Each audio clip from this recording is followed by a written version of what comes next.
नमस्कार, मैं गौरी और आप देख रहे हैं सी न्यूज भारत। बिहार की 40 लोकसभा सीटों में से काराकाट सीट भी है। हर लोकसभा चुनाव में ये सीट चर्चा में रहती है। काराकाट में सभी राजनीतिक दल जोर शोर से चुनाव की तैयारियों में जुटे हैं। 2019 के चुनाव में जनता दल यूनाइटेड के महाबली सिंह ने जीत हासिल की थी। इस चुनाव में यहां से राष्ट्रीय लोक समता पार्टी के टिकट पर बिहार के दिग्गज नेता उपेंद्र कुशवाहा चुनावी मैदान में थे, लेकिन महाबली सिंह ने कुशवाहा को चुनाव में करारी मात दी थी। इस बार भी मुकाबला रोचक है, लेकिन इस बार जनता भाजपा से खासा नाराज नजर आ रही है। जब हमारे संवाददाता पंकज कुमार लोगों के बीच पहुंचे तो लोगों ने हैरान कर देने वाली बातें कह डाली। देखिए रिपोर्ट। का मत रहा है, बहुत बुजुर्ग हैं, बहुत बार इन्होंने वोट दिए होंगे और बहुत सारे लोगों को विधायक और सांसद बनाए होंगे। बाबा, क्या नाम हुआ आपका? बिंदेश्वरी प्रसाद सिंह। सर, आप ये बताइए कि आपने बहुत सारे लोगों को सांसद बनाए होंगे, विधायक बनाए होंगे, और इस बार भी आपको बनाने का मौका मिल रहा है। इस बार क्या लग रहा है, किस तरह से आप किस मुद्दे को लेकर लोगों को बनाएंगे या नहीं बनाएंगे? हम लोगों को मेरे समझ में जो बात आ रही है, देश में मुख्य जो स्थिति पर हम वोट करने के लिए सोच रहे हैं, जो हमारे आरक्षण नीति में जो नरेंद्र मोदी द्वारा छेड़छाड़ किया गया है, ओबीसी, ईबीसी, एसटी कास्ट के लोगों पर इतना बड़ा प्रहार किया गया है, और संविधान जहां बदलने की भी उन्होंने बात बोली है 2-4 सभाएं में, उस बिंदु पर हम लोग सख्ते में आ गए हैं कि एक तो इन्होंने आरक्षण के जो रोस्टर था उसमें छेड़छाड़ कर दिए, जो इन सब बच्चों को काफ़ी इसमें कठिनाई हो रही है। और जो अपर कास्ट के लड़कों हैं, उन लोगों को 40-42 पर रेलवे में वैकेंसी में सीट पर सिलेक्शन हो जा रहा है, और ओबीसी के बच्चों को 75 से 80 नंबर भी आ रहा है तो उसका सिलेक्शन नहीं हो रहा है। इतना बड़ा। और रहा बात प्रत्याशी का, यहाँ का 3 प्रत्याशी अभी हाईलाइट में दिखाई दे रहे हैं। सबसे उपेंद्र कुशवाहा, राजा राम और पवन सिंह।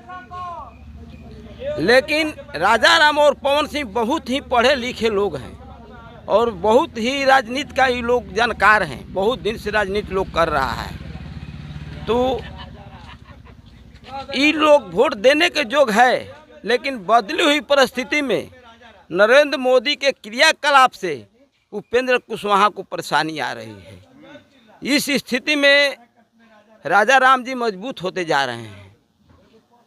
और रहा बात पवन सिंह का, तो हमारे बिहार में एक पुरानी बात है, मैं नहीं बताना चाह रहा था। एक यहाँ के मुख्यमंत्री बनी थी, कम पढ़ी लिखी थी, थोड़ा मोड़ा पढ़ी लिखी थी, तो जो देश के दिशा निर्धारक अपर कास्ट के हैं, होइएगा अपर कास्ट के तो भाई बुरा मत मानिएगा, उस मुख्यमंत्री पर लोगों ने बहुत उंगली उठाया था। लेकिन आज जो अनपढ़ जो पवन सिंह आया है गाने बजाने वाला, इसके पीछा वर्ग लग गया है। देखिए कितनी विडंबना है उन लोगों की, क्या विद्वता है उन लोगों में।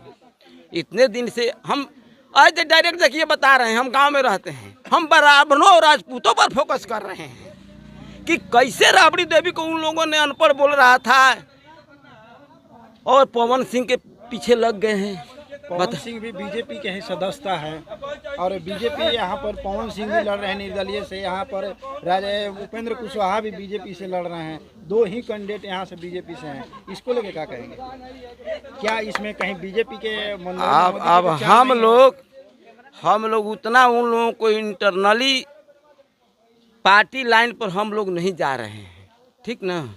लेकिन समाज में देखते हैं जो व्यक्ति भारतीय जनता पार्टी का सदस्य है और वो आकर यहाँ मजबूती के साथ लड़ रहा है, और राष्ट्रीय स्तर पर या प्रदेश स्तर पर कोई नेता का अभी तक इस पर कोई सफाई नहीं आई है, और ना भारतीय जनता पार्टी के प्रदेश अध्यक्ष द्वारा कोई कार्रवाई की गई, तो इस बिंदु पर हम उपेंद्र कुशवाहा के ही वोटर हैं। मान लीजिए हमारे भाई भी एक पैक्स अध्यक्ष हैं, वो भी जदयू के सदस्य हैं। उस स्थिति में हम लोग उपेंद्र कुशवाहा को ही लाइक करते हैं, और पढ़े लिखे व्यक्ति हैं, उस स्थिति में भी इनको हम लाइक करते हैं। लेकिन बिगड़ी हुई परिस्थिति में संविधान के छेड़छाड़ पर जो उन्होंने नरेंद्र मोदी ने प्रयास किया है, उस बिंदु पर हम लोग मजबूरी में हो सकता है कि राजा राम के तरफ ही कन्वर्ट हो जाए। इस मामले को छेड़छाड़ के जो आप संविधान के बारे में बोल रहे हैं, इस पर तो नरेंद्र मोदी कह रहे हैं कि बहकावा दिया जा रहा है लोगों को कांग्रेस के द्वारा। कैसे बहकावा है? आपने रोस्टर में छेड़छाड़ किया है कि नहीं? जो पुरानी नीति थी आरक्षण की, उसमें छेड़छाड़ किए हैं कि नहीं?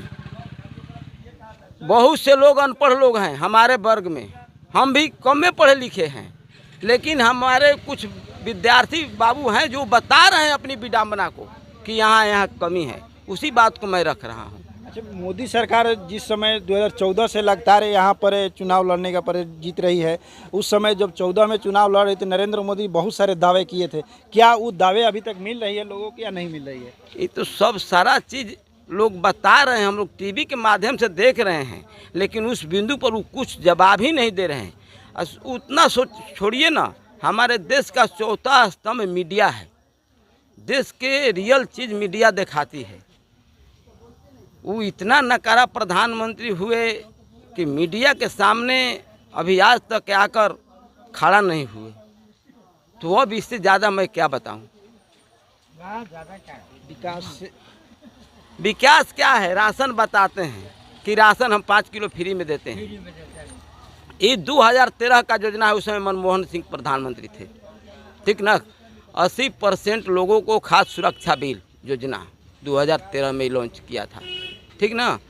उसमें मान लीजिए जो भी सरकार की चावल और गेहूं लेने में 28 से 30 रुपये खर्च आती है, उन्होंने 28 रुपया बात करके 30 रुपये खर्च आता है, 2 रुपये किलो दे रही थी मनमोहन सिंह सरकार, तो 28 रुपये उन्होंने दिया है। इन्होंने क्या किया है कि केवल 2 रुपया को कम कर दिया है और राशन के लिए बोल रहे हैं कि हमने फ्री में राशन कर दिया। गरीब आदमी को समझ में नहीं आ रहा है कि तो 2 रुपये कम की है, 4 दुनिया 8 रुपया केवल हमको महीना में दे रहा है। और वही मनमोहन सिंह को जोड़ा जाए कांग्रेसी सरकार की, तो मान लीजिए 28 चौका कितना हो जाएगा? 30 चौके 20 से फ्री कह रहे हैं। मनमोहन सिंह के बोरे पर ही अपना केवल पैकेजिंग लगा दिए हैं और इनका योजना कुछ है नहीं। तो क्या लग रहा है इस बार आप कांग्रेस को वोट दीजिएगा या बीजेपी को? अभी नहीं बताए कि हमारा प्रथम पसंद उपेंद्र कुशवाहा, नीतीश कुमार भी उनके साथ हैं, चिराग पासवान भी है। ये सब फिगर है।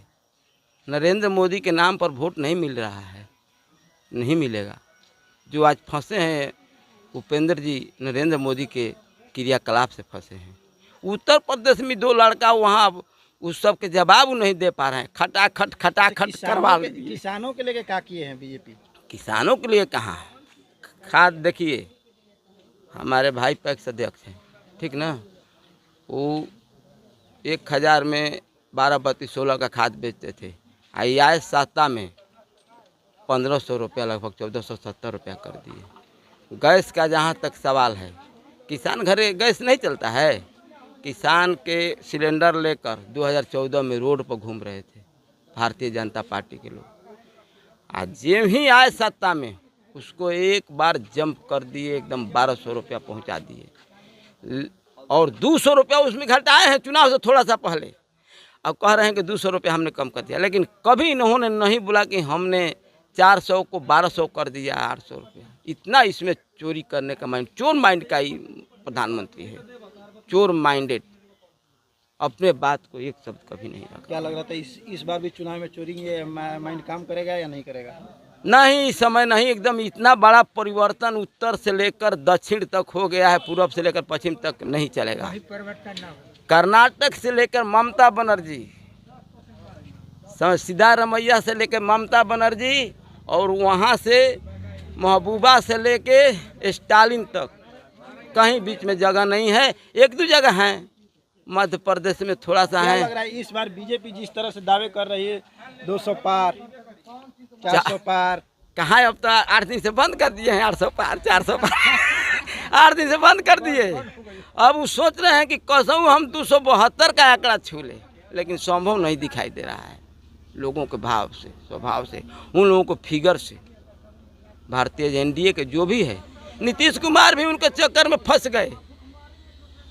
नीतीश कुमार भी फंस रहे हैं, उनका भी सीट कम होने जा रहा है बिहार में। आ रहे हैं मोदी जी, ना हमने ना गरीबों को राशन दे रहे हैं, 3 तलाक दिए, राम मंदिर बनवाए। अच्छा अच्छा रुआ बहुत बात कहन ना, मोदी जी का हम लोग नहीं चाहेंगे, झूठा खाली बात करते हैं। शुरू में तो बोले कि रामदेव बाबू उनकरा में घुसलो उनकी 15 लाख रुपया दिलवा देंगे मोदी जी। हाँ। आ जब नहीं दिलवाए तो लाल चुंदरी पहन के रामदेव जी निकल गए पीछे खिड़की से कि अब जी तो झूठा वादा हो गया। तो कैसे मानेंगे मोदी जी? हम लोग पूरा टाइट होकर दिए थे वोट कि भाई चलिए 15 लाख हो जाएगा, 15 चौका 60 लाख तो हमारा घर में आ जाएगा। हाँ, तो अब तो मोदी जी 1 रुपया नहीं दिए। रोज रोज खाता को देखे क्या चेक कराते थे, वो तो जीरो के जीरो बढ़े नहीं किया। लगातार वो बोल रहे हैं कि 5 किलो राशन हम गरीबों को दे रहे हैं। राशन नहीं चाहिए, 5 किलो खदिया काट के दे ले। नहीं राशन नहीं चाहिए, केवल हमको फैक्ट्री चाहिए। बिहार में फैक्ट्री, कई गो फैक्ट्री है? फैक्ट्री तो पवन सिंह कह रहे हैं कि इंडस्ट्री बनाए बैठाएंगे। जब बढ़ के इंद्रपुरी बांधा फेल हो गया तो है गंगौली माइनर क्या काम करेंगे बताइए? जब वहीं से फेल हो गया तो है गंगौली काम करेगा, जब हेडे फेल हो गया तो बताइए हम कैसे मानेंगे? वही पार्टी का है, झूठा वादा करने से नहीं। पूरा 5 किलो राशन रोक दीजिए, पूरा फैक्ट्री बैठवाइए पूरा इंडिया में, पूरा बिहार के छोड़िए ना, पूरा इंडिया में बैठवाइए। हम लोग जाकर जाएंगे, 10 किलो राशन ले जाएंगे, 10 किलो दूध ले जाएंगे, 10 किलो सब्जी ले जाएंगे, खूब बेचेंगे। नहीं, खड़े अर्जुन से राहुल गांधी भी कह रहे हैं कि हम 20 किलो 10 किलो अनाज देंगे। 10 किलो नहीं दिया था उस समय, तो नहीं राशन चल रहा था, इस समय चल रहा है। बाकी राशन से पेट नहीं भरेगा ना। मान लीजिए अगर राशन एक 5 किलो दीजिएगा एक केवल आदमी को, अगर हमको 5,000 का महीना। इस खबर में बस इतना ही। देश दुनिया की बड़ी खबरों के लिए देखते रहिए सी न्यूज़ भारत।